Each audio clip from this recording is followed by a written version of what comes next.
there is nothing wrong with your television set. For the next hour, sit quietly and we will control all that you see and hear. We repeat, there is nothing wrong with your television set. You are about to participate in a great adventure. The views expressed on this episode of the Came to Believe Recovery podcast do not necessarily reflect those of KHLT, Take 12 Recovery Radio, or our affiliates.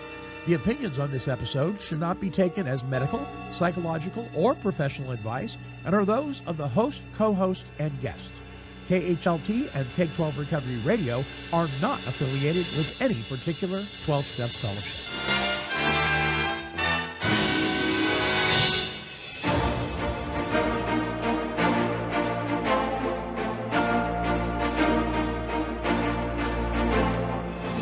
Well, greetings, my friends. I am the Montyman from Take 12 Recovery Radio, and this is the Came to Believe Recovery Podcast.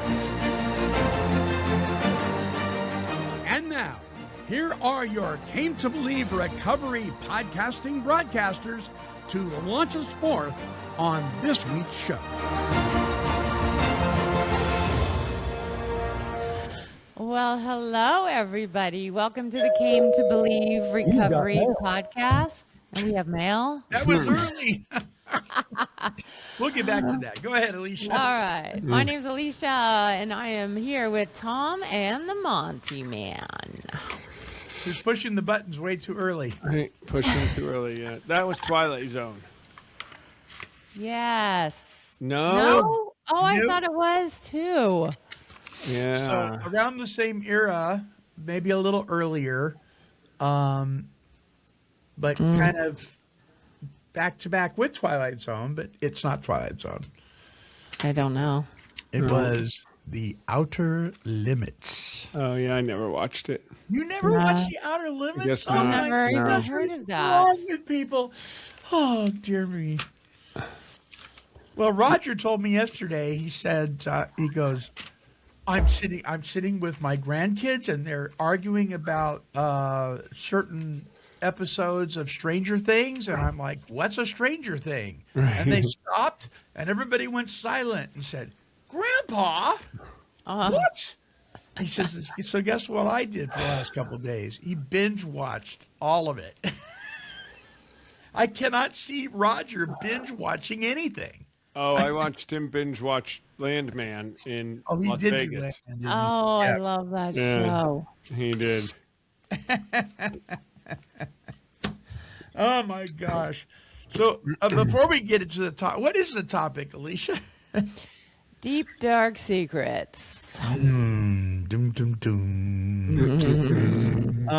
So before we get into Deep Dark Secrets, we do have mail. I forgive me for pushing the button early. Let's pick it back up though.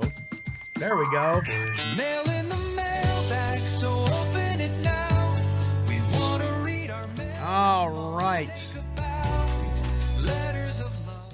So our email address here is monty@cametobelieverecovery.org. If you'd like to email us a question, a comment, whatever, we welcome your emails. monty@cametobelieverecovery.org. All right, we have two this week.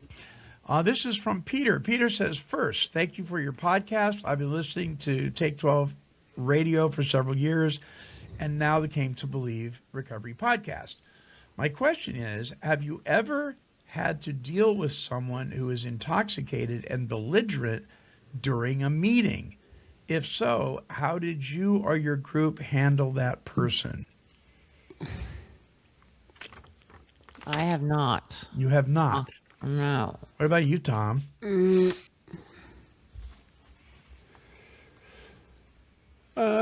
thinking, think. I know I've been at meetings where there were people that were drinking. And Right. where some leader of the meeting went and took them aside. And I've actually led meetings where there were people sitting there drinking, and if they kept quiet, we would be, we didn't really want to kick them out because we're hoping they hear something. If they're not disruptive.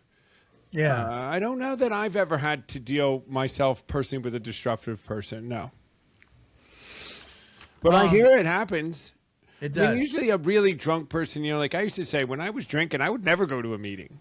I mean, these people that used to come to our meeting, the one that I used to run up in Morristown, and then one or two people, they'd come every week and they'd have some drinks. I'm like, and then I'd confront them after. I'm like, if you're drinking, why are you coming to this meeting? This meeting is for people trying to stop drinking, like not to drink successfully.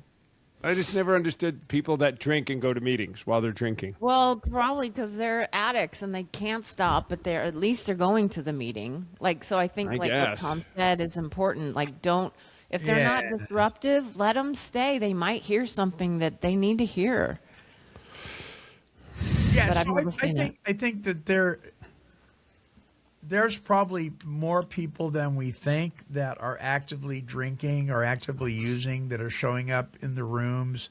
They may not come in intoxicated that day, or they may make sure that they're handling it maybe better than usual when they show up. I mean, that kind of thing. I've certainly smelled alcohol on people's breaths before that in a meeting, but they weren't belligerent, that kind of thing. But there was a couple of instances. One that really stands out to me, which is kind of comical now that I think about it. But it's funny because this guy that sent this email, his name's Peter, and what I'm about to tell you was about a guy named Pete. We called him Freeway Pete, and Freeway Pete, he would. We suspect that when he would go into the restroom, he was probably, sipping on something, and he'd come out. Well, one day he asked, it was my sponsor, he asked him if he could go lay in his car. He wasn't feeling well. And so my sponsor gave him the keys to his car, and he went out and laid in the car, we thought, and then we saw the car drive off. Oh, boy. And there was 10 people jumping in their cars chasing this guy's Freeway Pete down the freeway. That's how he got his nickname.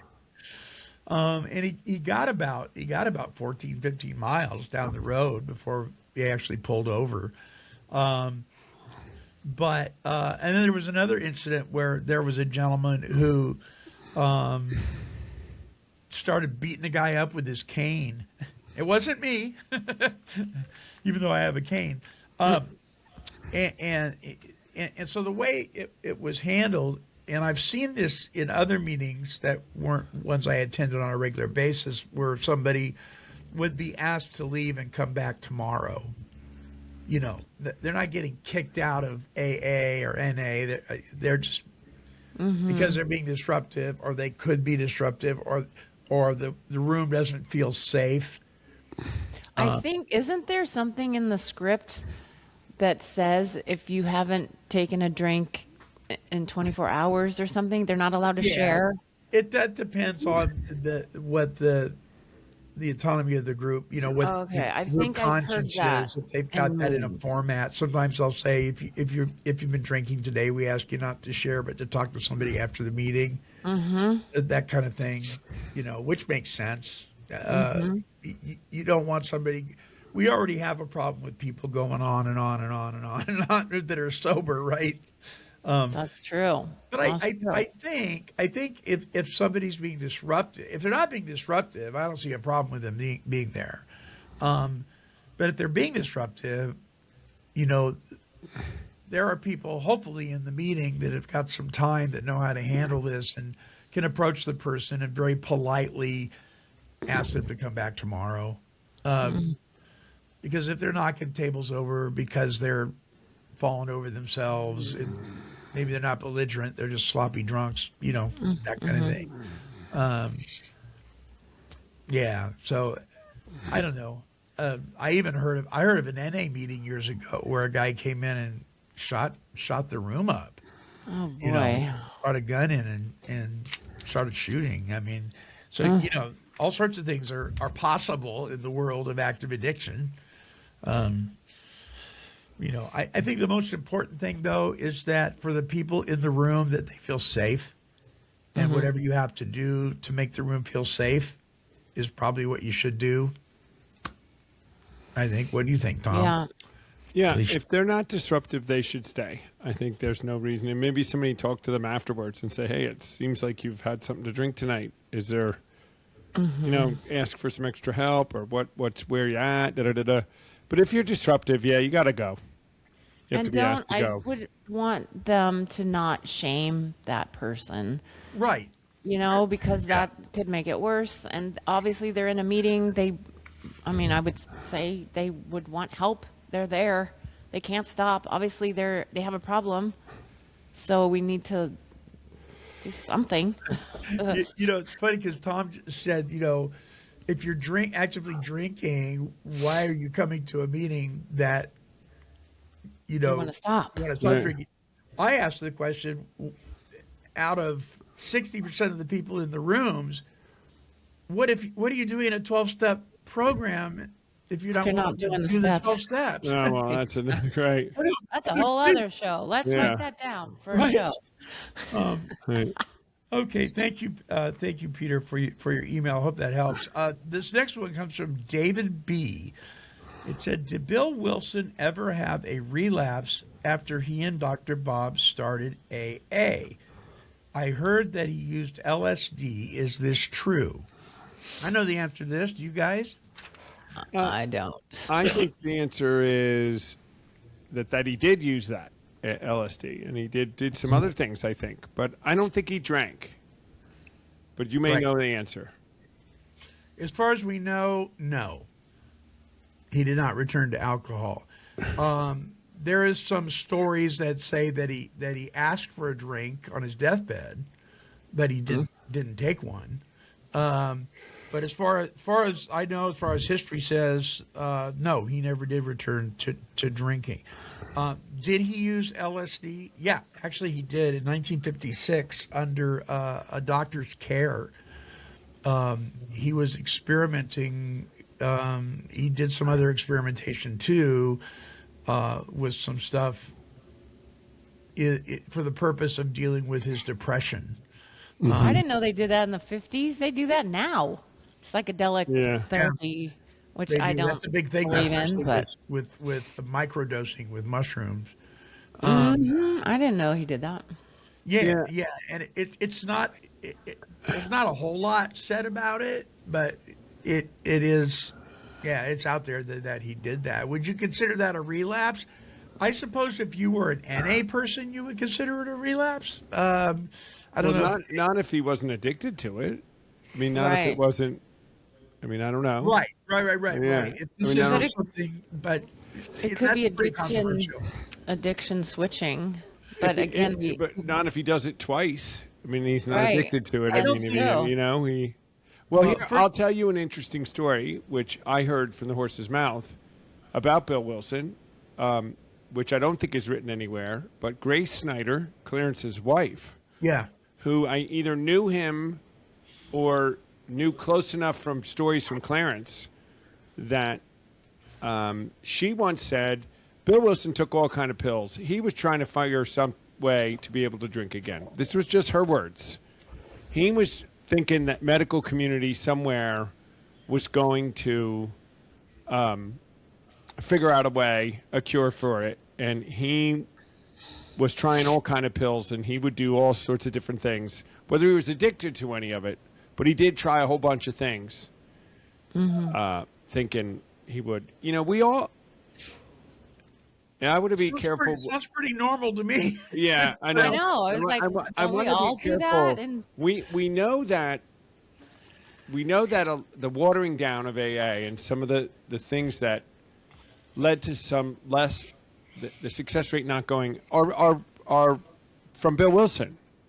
I mean, he's the one who kind of allowed the watering down, and he wrote some things, his additional books that supported that more than it did the spiritual solution that the guys in Cleveland and Akron were experiencing at that level. So Bill Wilson's spiritual connection, his God consciousness, his level, I don't think it was ever like Clarence and Dr. Bob's was. I just don't think he was ever as devout in his spiritual connection. I'm trying to be sensitive here, or I could tell. I would tend to agree with you. I would tend to agree with you. As I think the he other was guys well were. on his way. I think he was Yeah. well on his I way think that's a known fact. to a deeper relationship with even Christ, and he admittedly, talks about that his attitude towards religious people had to change, and that he was, a lot of people don't understand this. They refer to Bill's story when they want to justify, God being whatever you want him to be, but they don't really read the whole story in context. I mean, he does talk about his dislike of religiosity and the church, and he got a lot of that from his grandfather, who really hated the church. But it's interesting enough, his grandfather had a conversion experience later on in life, but he does talk about, hey, I was wrong in that, I need to back off from that, and he talks about that. But I think you're right. I think we know that Bob, Dr. Bob, had a deep personal relationship with Christ before AA ever came about, and still, despite that, was powerless over alcohol. Clarence obviously did too.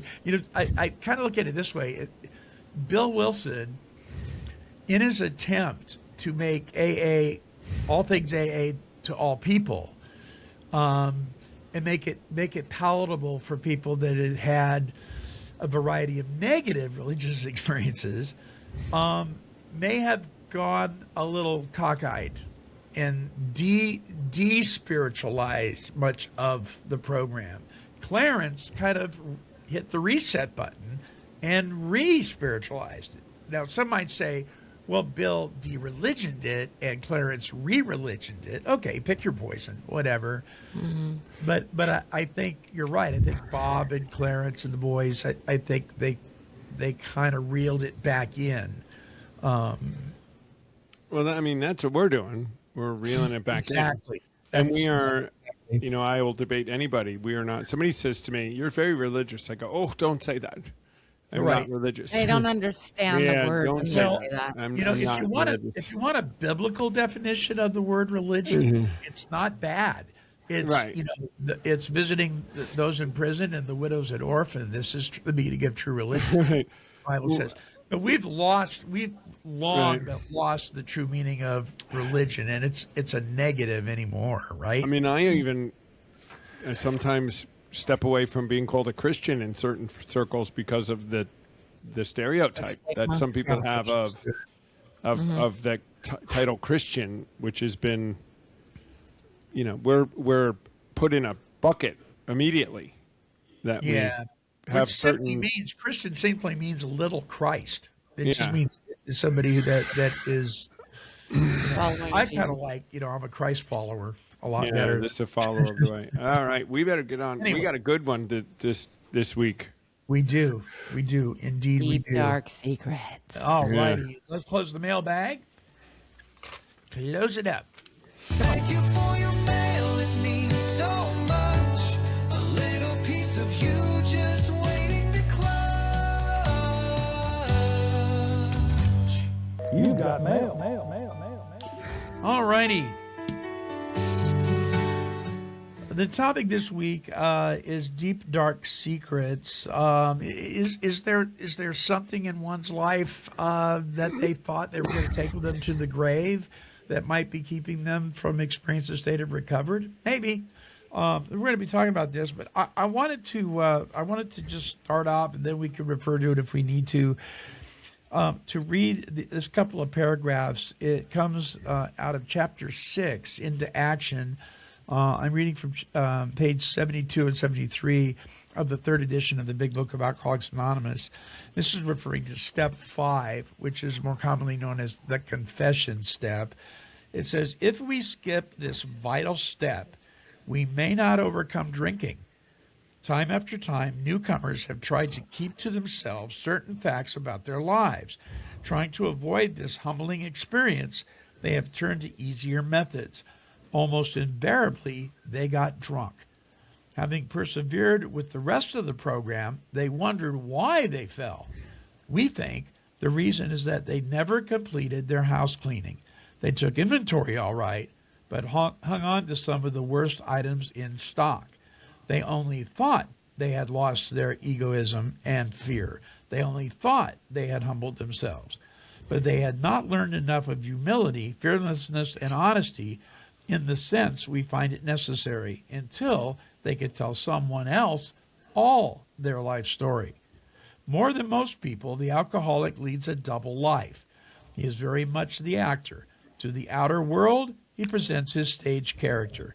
This is the one he likes his fellows to see. He wants to enjoy a certain reputation, but knows in his heart he doesn't deserve it. The inconsistency is made worse by the things he does on his sprees. Coming to his senses, he is revolted at certain episodes he vaguely remembers. These memories are a nightmare. He trembles to think someone might have observed him. As fast as he can, he pushes these memories far inside himself. He hopes they will never see the light of day. He is under constant fear and tension that makes for more drinking. Paints a pretty hopeless picture if you've got a deep, dark secret that you've shoved down that has been haunting you and you are fearful of exposing it. Roger McDermott, I Came to Believe recovery volunteer and my co-host on Monday's show, we talked about this a bit yesterday, and he said, so his question to somebody he's working with is, what are you afraid of? What is the thing that is fearful? Is it like it says your reputation, what somebody might think of you, embarrassment? When we extinguish the fear, right, then we're able to do this step. We're able to expose the deep, dark secret that could be keeping us from being recovered. Anyway, enough out of me. Where do we go from there, Thomas? Well, I'm just a one comment that doesn't necessarily, because you read that, Monty, doesn't necessarily align to a deep, dark secret. It aligns to not cleaning your house, just keeping on to one of your character defects, because I kept one and it took me out. You know, I had identified something in my nature that I said was a liability, and just kind of felt like I couldn't live without it. I never turned it over. I thought, well, this one it was a pet nature, and I'm going to keep this one. And 5 years later, it took me out. It wasn't a deep, dark secret. It was just something you were still doing. You were continuing to do. Yeah, I just continued. Doing. And I just, it eventually took me out because it brought other things back. I mean, people like us, that what they call the helpless and hopeless alcoholic, the real, I don't know what you call it, the really defined addict, according to the book, we have to give up everything. You have to name it at least. If you don't, you're just at risk. And, you know, are you guaranteed to get drunk? Are you guaranteed to relapse? No, we don't know, but the big book says their experiences, people that did this inevitably got drunk. We say this at retreats. We don't know. We're telling you what we experience. That's all. Could you hold on to something? I don't know. Maybe. But all the evidence is saying if you do, it doesn't work. A deep, dark secret, we usually say, is this something that God can't forgive you for? Is there something you think you can't be forgiven for? You think you can't be forgiven for, yeah. Or you can't forgive someone else for doing to you. But I might start out with someone and say, just what's your deep, dark secret? Something you never thought you'd tell anyone that you've done or had done to you that you just have never. Is there anything that you would like to say? Is there something that's just in the back of your head that's been burdening you forever and that you just need to relieve it? And then be quiet and wait for someone. No, but they always have something. Almost always. 9 out of 10, that's something. Mm-hmm. But they don't always say it out loud, I'm sure. But I get them. They say them, tell me. I get. Do you okay, so revisit what you said about it's something that you believe you can't be forgiven for, in the sense of the difference between a deep dark, excuse me, a deep dark secret, and maybe something that just needs to come to light that's not that big of a deal, but you just haven't dealt with it yet. So go. But that's still a deep, dark secret, isn't it? I don't know. I kind of think I know where Tom's going with that. You know that it's like it's the biggest boogeyman of your past, Right. or current, Right. versus, oh yeah, I didn't make amends for the groceries I sold at the store. I need to do that, and I just haven't gotten around to it. Versus something else that would be labeled by society and oneself as beyond shameful, right? I think there's a difference. One was, and you're tracking with me, Monty. This activity that I just didn't admit that was libelous enough that I was going to not do it anymore. So it wasn't really a deep, dark secret. It was just I just wasn't letting it go. Yeah. And continuing the behavior. And then I had to admit it, though. I had to say, yep, that thing is a liability, and I want God to remove it from me. And then he did, and off I went. But I also had a deep, dark secret. I had many of us addicts have very shameful things that we've done under drunken episodes, just things that cringe that we've done to someone that you would fall into the category of, certainly society would think you were nutty. I mean, I ain't not telling just anybody. I don't know that because of my background, I didn't think it was something God could forgive me for. I just was so shameful for it, and it was stuck in my head. Boy, just speaking it out, let it loose, though, because of the reaction I got from the listener, which was not a horrified rejection They and accept you. They listen. judgment. They might have said "me too." Yeah. Right. And boy, though, was I now relieved. Now, was there amends that had to be made? But, that's another thing, guys. Sometimes you don't want to make the amends for that. So you're not telling anybody because they're going to say, well, you're going to have to go fix that. And luckily in our program, and when we tell people, you got to fix it probably someday. But we want you to know that everything does not have to be fixed tomorrow. But Nor should it necessarily. yeah, but on your way to getting it fixed, you got to admit it. And and we fall back on, listen, if you don't, you just might not get over this. You just got to get this off your head. You've got to get a clean slate. You got to tell somebody. And you never have to tell anybody else. That's what I've told some people. You've told somebody. And I've said this too to listening to Fifth Steps. Listen, as long as you've told somebody and you've come clean, I'm good. Right.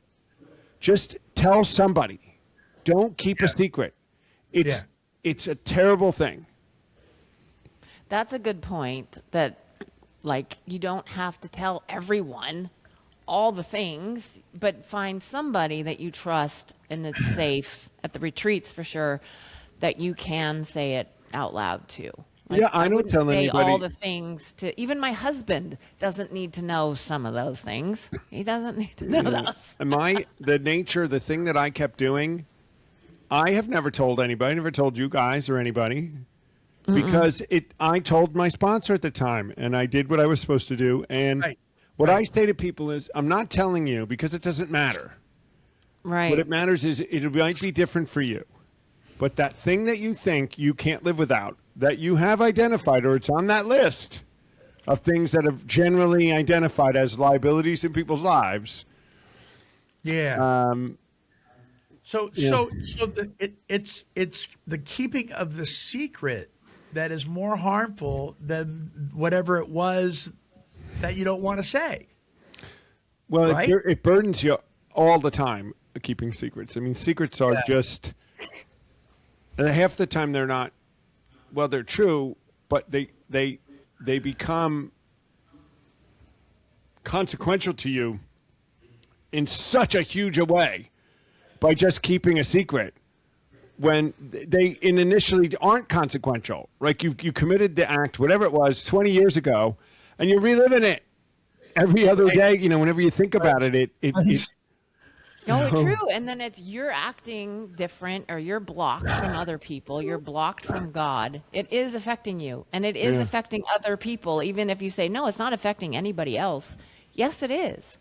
Because I'll be acting shameful or I'll be acting passive aggressive or I'll be short or and that's affecting people around me because of that secret or the many secrets that I'm keeping.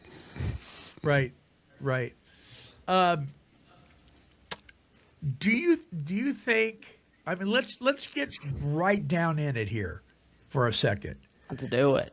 Do you guys think that probably the biggest reason that people will not admit to one other person, they may admit to God, they may admit to themselves, but they won't admit to one other person is because many times the offense is of a sexual nature, either towards them or them towards someone else? Do you think that's probably the biggest reason?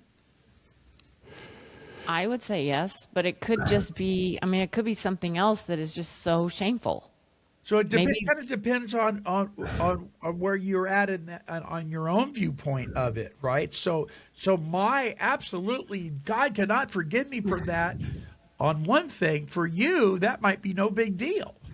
So it kind of depends on the lens you're looking at through, right? Yeah. I mean, Alicia and I talked a lot about this yesterday, and I don't know how far we'll go into that. In most cases, Monty, you hinted it, it's a huge percentage of it is cheating on their husband, cheating on their wife. Molestation. Yeah, rape. molestation. Now, I was saying to Alicia yesterday, we'll go down here because why not? I've never had anybody admit to me that their deep, dark secret is that they raped somebody or that they abused a child. I've never had anybody admit something like that to me. Yeah. And that opened us up to saying we think, pedophilia there's a damage to pedophilia that, I've read psychological articles that paint a very bleak picture on a pedophile recovering from it.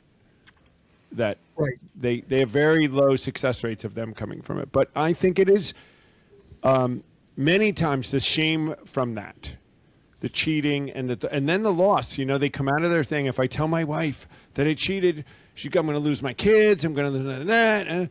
And then Alicia and I got into when do you tell the spouse and do you tell the spouse and when do you this step. Well, it's in the big book. It is mentioned in the big book. Yeah, of and then that. you talk to your fifth step here. That's not our responsibility listening to a fifth step to give them advice on that. We're listening to them admitting their defects and liabilities so that they can then have God remove them. That's the key to that.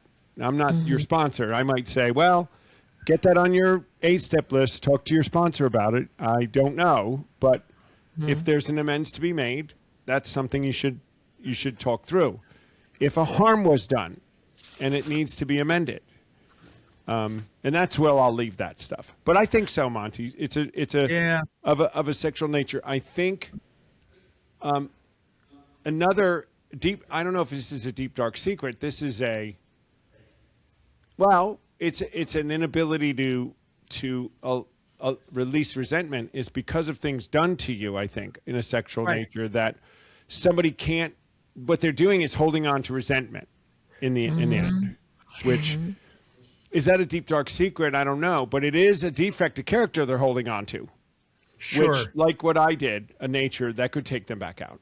Or this is part of it, I think. Yeah. 95% of the 5 steps that I've done, and I've been in 34 retreats, many, many, many girls, 95% of them have been sexually abused or molested or raped and abortions. All of it. All of us, me included. 95%. Do you think so it's a thing? I don't want to. I'm going to be very careful how I say this. So anybody that is like just the cheerleader of the Me Too movement, please don't take this wrong. But do you think it has become easier for women to discuss these things with other women since the Me Too movement. Well, why would it only be women?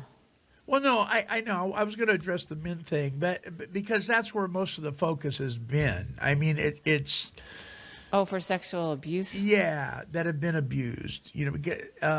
Because I think the Me Too movement, if they did anything right, one of the things they did was they opened up a dialogue that may not have been there before, and I don't know much about the Me Too movement. it has to do with laws and legislation and all Oh, I that. don't know. But we those of us as 12-steppers has been the original Me Too movement, because we sit knee to knee with somebody we're working with and we go, yeah, me too, bro. Right. And it clears a way, it clears a path for them to open up. I don't know. I've never listened to a female's fifth step. Good. I don't think you should. Right? But I have listened to my fair share of fifth steps from men, and I would say I don't have enough fingers and toes to count how many times there has been a physical violation done upon them, and they are carrying that with them as if they were the one at fault. I was just going to say, Monty, 25% of the men, maybe more, that see me. I think have those had are some- they're the ones that are admitting it. I Right. think there's more men that feel weak because they're a man. They don't want to admit it. I'm just assuming this. Yeah. I think it's easier for a girl to admit that than a man. But maybe not. No? Don't you agree? I think so. Also, I think that if I'm not going to get. I don't know if I'll get in trouble for this, but the male abuse comes from another male, mostly. So there's a difference there. Okay. Yes. In Yes. general, the female abuse is coming from a male. It's what you would say, it's the father or an uncle or a friend, or but it's a male. Right. Abusing, and so there's another element to that, the shame of, Not being manly enough to get him off you. and another man, like being him, if you're not, okay with that, Right. not that you'd be, but I think there's an added element when it comes to that they have to deal with, Sure. Sure. I'll just stop right there, but So there's a difference. let's switch gears here for a second. Let me just share something that I thought, and I think I shared this on another show, and I'll share it on this one, that I thought I was going to take with me to the grave. When I was my first year in junior high school, middle school, I was playing with matches in the property behind our house, which was a big hill. It only had one house on it, and it was dry. This hill was dry all the time. Winter, summer, it didn't matter. And my father was city manager, so he was the boss over the police chief, the fire chief, all the city employees. The buck stopped with him. He and my mom were at a dinner on Christmas Eve with the fire chief. Oh, boy.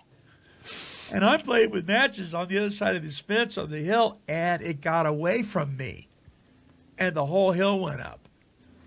And I walked back into the house and didn't say anything. For how long? 30 years? Wow. Yeah. Yeah. And so, so I had a babysitter, right? And she eventually walked into the kitchen. We had this big picture window, and she saw the whole hill's on fire. And, she's freaking out. She's calling the fire department. You're like, what? What And is here it? comes the fire chief and my dad and the fire hoses going through the front door, through the living room, through the kitchen, out to the back, because that's the only way you could get to that hill. And they're putting out that fire. And not one word was ever spoken to me about that incident. Do you think they knew it was you?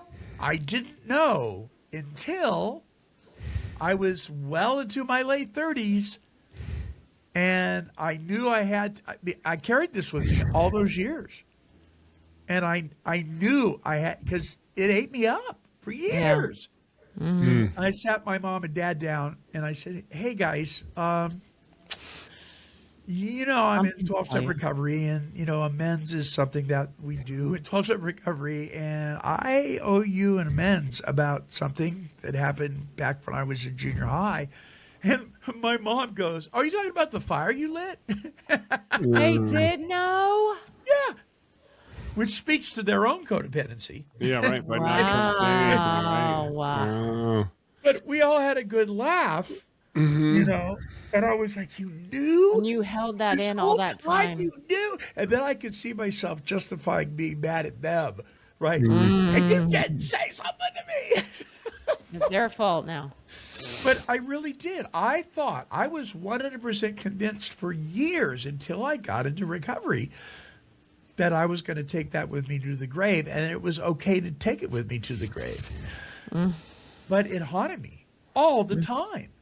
I thought about it a lot. Yeah. Yep. Now, some people, Monty, and this is something that they talk about in the step, think that maybe you could have thought, I admitted to God that I set that fire, and I'm good. Right. I've asked for forgiveness from God, and I'm getting a supernatural, creative intelligence, the all and everything. Why do I have to tell someone else? And that is a thing that comes up in the fifth step is it good enough just to tell God? And this is another one of those things where the founders go, well, in actual practice, we find it's not good. In their experience, it wasn't Just good. to tell, it's not as you tend to keep something back. There's something about telling another person, and it has to do with we know righteous. Telling somebody that a righteous person can pray for you. It allows them to pray for you, and it also allows there to be accountability, and there allows to be, full disclosure. Did you find scriptures on that, Alicia? I was just going to say, yes. Yeah. James 5:16, confess your sins to one another. Right. And pray for one another that you may be healed. And then 1 John 6-7, if we say we have fellowship with him while we walk in darkness, we lie and do not practice the truth. But if we walk in the light, as he is in the light, we have fellowship with one another, and the blood of Jesus, his son, cleanses us from our sin. So right there, to one another, it needs to be said. And then not to everyone. Right. Then but the a one that if trusted you're on one. your way to bring an offering to me and you know that you have something against your brother, go make it right before you come and give it to me. So God wanted us right with our fellow man. So that's so there's a lot of evidence biblically. That's where and then we always tell at retreats and anybody listening, where'd they get all this stuff? Right? Well, we're telling you where they got it. They were reading the Bible and taking it's right out of the Bible. instruction out of the Bible about why they thought they made it kind of, layman's terms, but really they were following the instructions that we really need to be right with our fellow man. And then I think the three of us would admit and confirm that the cleaner we are with the fellow man, the better life is. Yes. And the more robust our recovery is, and the stronger we feel in every aspect of things that we do when we are as clean with it. We go out of our way sometimes to stay clean with people that it's overboard to keep it. But because we just know the consequence for us. It's really the consequence for everybody. But secrets of any sort that hurt people and are things that we try to avoid. No, try to avoid. And we have a step 10 when we don't. But we fix it and we keep going. And it's not that we do step 5. I'll speak for myself. We do step 5 once and we're done, because there's certain things that are in my head of like, it falls into this category, and I already said it out loud in this category. But this last retreat, just November in Nevada City, December, a person said she was shaking. She did not want to say it out loud, did not. And I know her personally. She said her thing, and I started crying because it was like one of my things in that category, but I never said it out loud because it fits right there. And so I got freed at the same time as she did. It was just amazing of like, wow, okay, God, there's more in my little repertoire of, it's over here. I just didn't say that one. Well, And of course it's a sexual one. And I was like, wow, if she said it, then I could admit it to her.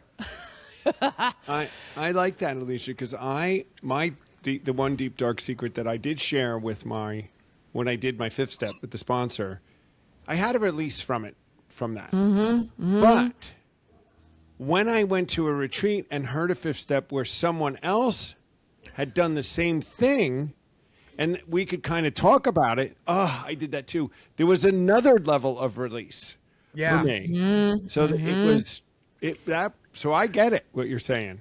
Totally. You guys,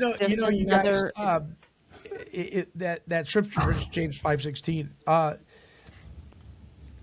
It's like forgiveness comes from confession to God, but healing comes from confession one to another. And people say, well, how does that work? I don't know, but that's instructions. And it's like, man, if I want what they had, I'm talking about the founders here, I might want to do what they did. And if this is what they did and their experience shows that if they didn't heal, they didn't recover, and I want to recover, I might want to consider this. It's so funny.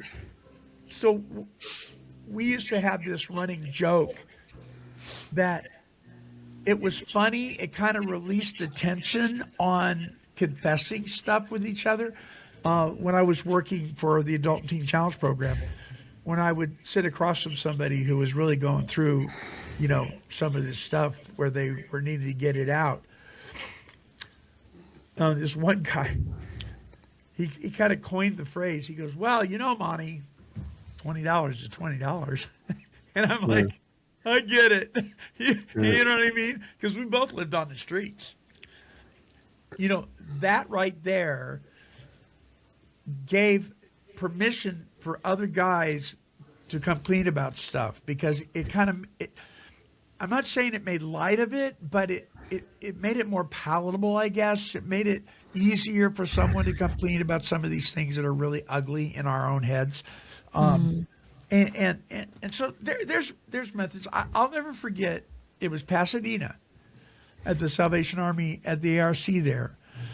And a gentleman, I was listening to his fifth step. And this was one of these guys, he looked like he just got off work at a construction job. You know what I mean? I mean, he was burly, he was, a man's man and all this stuff. And he sat across from me and he just started to weep.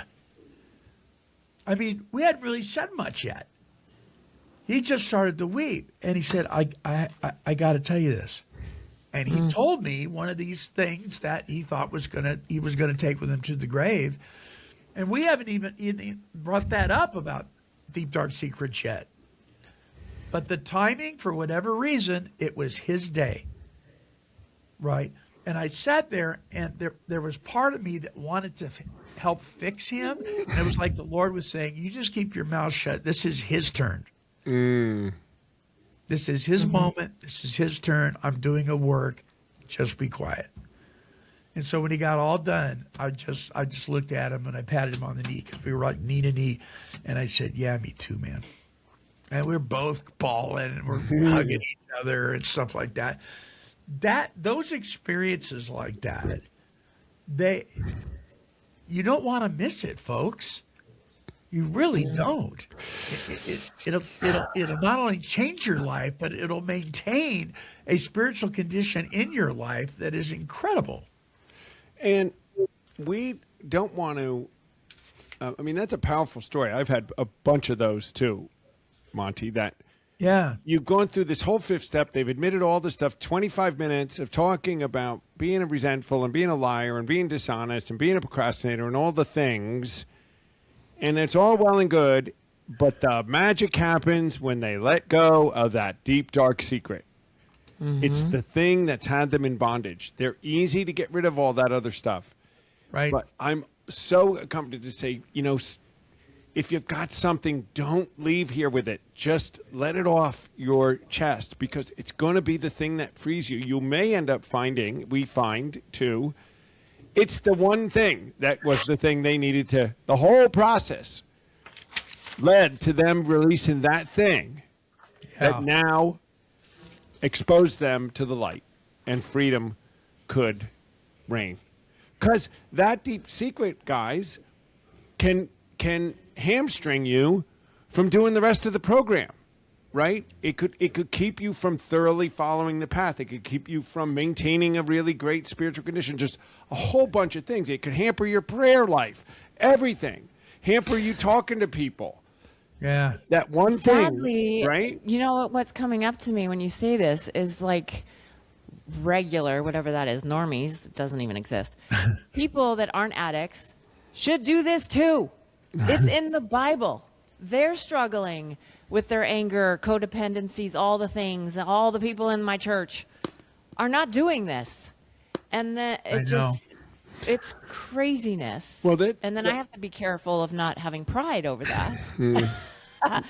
But it's like, we're doing this. Why can't you do this? And we know that there's terrible. I mean, Alicia and I were talking yesterday, Monty, about when we talk about these, abuses that go on in the homes and family and this and that. Yeah. I was in a church just recently, and there was, let's say 20 or 30 families, husband, wife with a couple kids, some teenagers, little girls, little boys.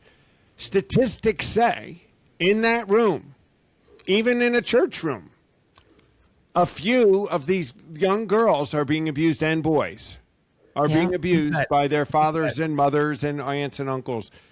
It's scary to know how pervasive this kind of thing is in everywhere. So, I mean, and they may or may not be addicts, Alicia, right? I know, They're right? No. But they're shameful. They don't want to say it out loud. Brokenness and the sin nature, this character of that leads to failure and liability and all sorts of destructiveness is pervasive and could be in anyone. And anyone could benefit from doing what we do. We often see when pastors and priests and men, I mean, part of what the Salvation Army sees in us is that they know they ought to be preaching this. They are. We preach it a certain way. I can't tell you how many pastors and clergymen have come and seen what we do and go, geez, this is what we ought to preach every week at church. Right out of the Bible. Yeah, right out of this. Right. And we're actually doing it. This practical. Not just preaching it. We don't really need to do our Bible weekly study on Galatians. We should be talking about 10, 11, and 12 every week if people aren't through it, right? Kind of thing. Taking the actions. Anyway, don't want to get on a soapbox, but I mean, we're hitting. This is we feel so passionately about it, listeners, that this way of life, one of the blocks to the way of life was the deep, dark secret that we've had, and we had to get past it. Found a safe place, got to a position. Remember, they did 5. They didn't have you look for your deep, dark secret till you got to 5. So you don't have to walk through the door and do it, right? You get connected with a new manager. You get connected with a living, loving God, and you go through a process that what they found was at that point, they were able to do this at this point. Same with like 6 and 7. So come start the process with us. If you got something, don't worry. Nobody's going to ask you Friday night. But right. Saturday morning. This is a great segue into you guys talking to the listeners here for a minute about what's coming up on January 9th and 10th. Oh, right. Virtual retreat. Yes. Go ahead, Tom. We have our annual virtual retreat coming up on the 9th and 10th. It's half day on Friday and then all day Saturday, where you will go through the steps just like we do at the retreats in person all around the country. Just like the founders did, you'll be taken through the steps, and it works, guys. Virtually, it works. You go into break rooms. You'll have an opportunity to do a 5th step one-on-one in a Zoom break room. It'll be one-on-one. You'll hear teachings and from, I think, Alicia's going to teach, aren't you? And And Monty, you are too. Monty. Yes. So our hosts here are going to be teaching. And you can do it from the comfort of your living room chair, if In you your want. jammies. In your jammies, if you want.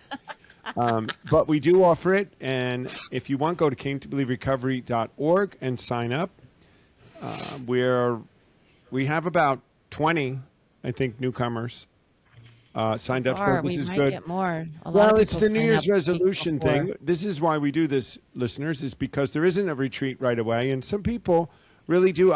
Me included. My sobriety date is January 10th. I couldn't do it before the holidays. I just couldn't muster it. I'm going to miss too much, parties. I did it after, but we find this is, and we've talked about resolutions, right? And how they go. But still, They don't you go. find yourself in the new year and you're wanting to try something. We want this option available to you. And so come. It can't hurt you, and it might heal you. It might Yes. free you at a level you've never, ever thought possible. CameToBelieveRecovery.org. You can sign up there on Click the on the website. events link, and you'll see. I think it's the first retreat on that page. It virtual is. Yeah. For It says January. Kickstart your recovery. I think it says something Yeah, to that. and then we're going to be in Malibu in June. So that's coming up. Do you know the dates? I June? do, but I don't. Next Mid- time, 16th mid, I and think. 16th, 19th or something, but we're going to be. And Malibu is just our Southern California public retreat flagship. I mean, we had. It's right on the ocean, you Yeah, guys. It's beautiful. And it rained You every need to minute go. last year, but that's very rare in California. Well, it won't Right. in Malibu. June. But we had It's still beautiful. 60 some odd people. We were sold out for what the rooms we had last year. So we've reserved all the rooms at the Sarah Center this year. So we could have 90 people, and we believe that we'll be able to fill it with 90 people. So anyway, couple So events Malibu- coming, guys, for you. The Malibu retreat. So the fee for that covers your room and your food too, doesn't it? Well, yeah, that's And really you get what recovered. Yeah, that's really what the fee is. So That's all what of the you fee who is don't for your want, room and food. don't want to hear that we're charging for 12-step, we're not. No. Where you're just paying for your room and your board. And I mean, there's a little bit of overhead just for things that have to happen, that people have to go buy snacks and this and that and the other thing. But that's all it is. And like $310 for the weekend. You get 2 nights Right. in hotels and 6 meals. Are you kidding? Where could you get that? Right? And a weekend program. So, and we had, don't let money stop you. If that's your thing, reach out to us. We are, we have never turned anybody away because of money, and we don't plan to. Right. So for the virtual retreat listeners, if you'd like to go and you don't have, there's a $50 registration fee. If you don't have that, don't like Tom says, don't let that stop you. Email me. Oh, yeah. Do it right away because it's coming up, and we want to get the legacy guide, or what you might refer to as the workbook that goes with this. We want to get that to you. So email me at Monty, MONTY, at cametobelieverecovery.org, and I will help you register through that process so you don't have to pay the $50. But you need to do it very, very soon because it's just around the corner, and we want to make sure we get the literature to you. All right, guys, closing thoughts before we do our song. Get those deep, dark secrets out. Pray about it if you're afraid. And you don't have to tell everyone, or find the person that you can be open with, and you will be blessed beyond if you do. Yeah. When you do. You will. I totally agree. You've heard the saying, don't let anything live rent-free in your head. And really, the deep, dark secrets are not rent-free. They are costing you. Oh. They resist that terminal uniqueness, guys. You've got to let it out. Like Alicia said, to somebody, just somebody. Yeah. Get it out to somebody that you know is trustworthy and can keep a confidence, and get past it once and for all, whatever it is. But speaking it to somebody, the healing, I hope you've heard that this week. I mean, the healing is incredible that comes from letting it out. And even if it's not fully healed, the healing will start, and the opportunity that you can be healed from it now exists. You keep it in, no chance. Amen. Amen to that. All right. Our closing song is by Westlife, and it's talking about Jesus being your safe place. That's where a lot of this started for me. I was able to talk to God about this stuff, and then I prayed about who I should discuss this stuff with. And he brought somebody into my life. It happens all the time. Jesus is our safe place, and that is the name of the song. Here is Westlife.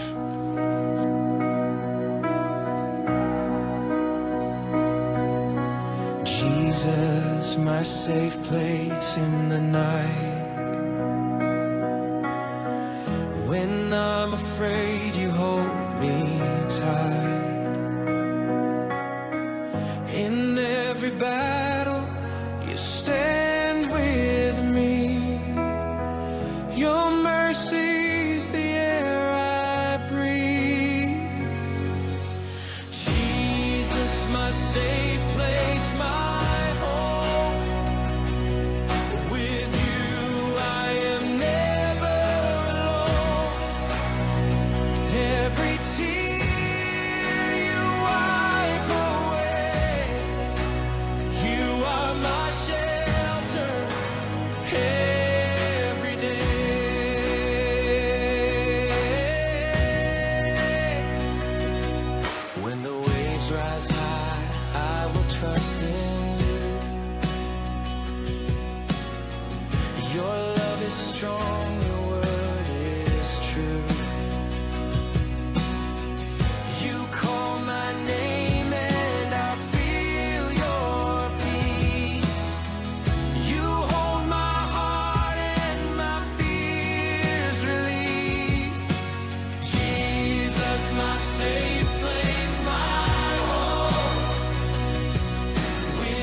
Confessing our wrongs is important because it frees us from the weight of guilt and hidden burdens. When we acknowledge what we've done wrong, whether through words, prayer, or honest reflection, we open the door to healing and growth. Confession helps us take responsibility, learn from our failures, and move forward with a clearer conscience. It also strengthens our relationships with others by fostering trust, humility, and accountability. But sometimes we don't have someone we feel safe talking to, or circumstances make it hard to open up to another person. In those moments, we can find comfort in knowing that Jesus is always ready to listen with compassion and understanding. He is our safe place. We can be fully honest with him because he already knows our hearts and loves us unconditionally. Bringing our struggles and mistakes to Jesus allows us to experience his grace, forgiveness, and peace, even when no one else is around. It's something to think about.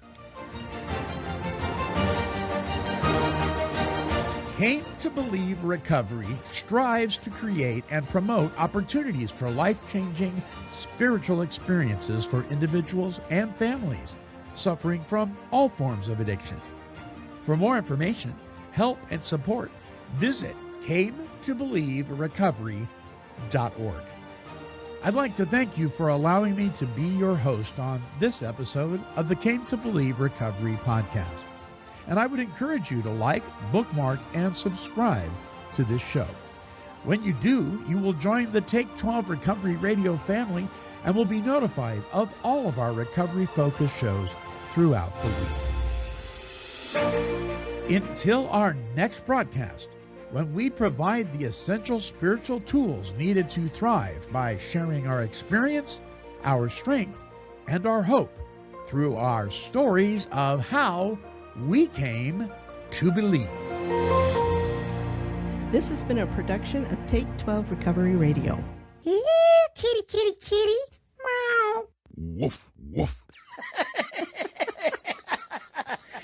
This has been a Chicken and a Pig production.